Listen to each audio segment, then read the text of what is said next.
I'm Rajeswary Venkitaramanan, taking shorthand classes in YouTube, both Malayalam and English. Today, I'm reading 120 words English shorthand dictation for 5 minutes. Please subscribe, add comments, like and share. Thank you. We can start.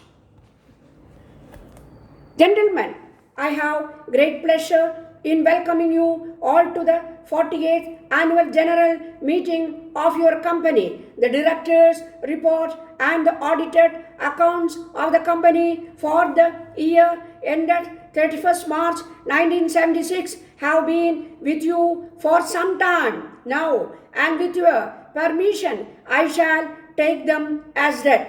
At the last annual general meeting, I dwelt at some length on the unprecedented crisis that had shadowed the shipping industry all over the world as a result of the extraordinary stresses and strains through which the economies of the nations were passing. In retrospect, it now appears that the intensity of the crisis was far more vehement than was initially investigated. The freight rates in the tram rate remains extremely depressed, and the average freight realization worked out to not more than 30% of the freight of 1974. The results were therefore disastrous. The world shipping was struggling for sheet existence,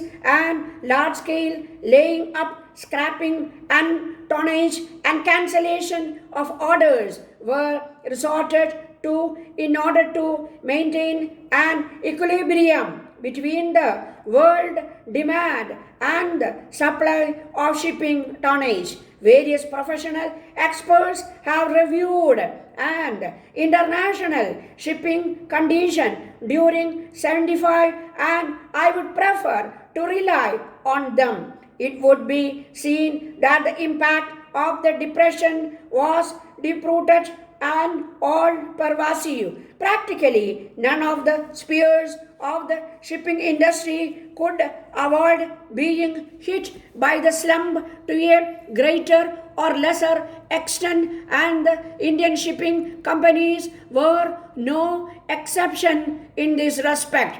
The gloom is, however, not expected to last long, and some of the London-based shipbrokers feel that ship owners have to wait until the later part of the current year for signs of revival. If laid or tonnage was any indication, the situation continued to deteriorate at least till the beginning of April 1976. Thereafter, the situation appeared to have changed slightly for the better. The economy of the United States has taken long strides towards recovery, and that of Japan too seems to the following suit. The West German economy, which did not experience the stress to the same extent as the economies of other developed nations, is appearing to be fast improving, and all these may be indicative after at least a moderate revival in international trade in the not too distant future. Turning our attention to the Indian economy, it is satisfactory to note that throughout 1975, prices have continually declined. At the end of the year, the index of wholesale prices was substantially lower than the index at the end of September 1974. This success in controlling inflation is unparalleled in recent history of any nation that was afflicted by inflationary pressures. It is to be noted that the success in this field has also been accompanied by an improvement in the public distribution system in respect of essential commodities. The kharif crop has also been excellent, and this has further enabled to maintain the price line at a reasonable level.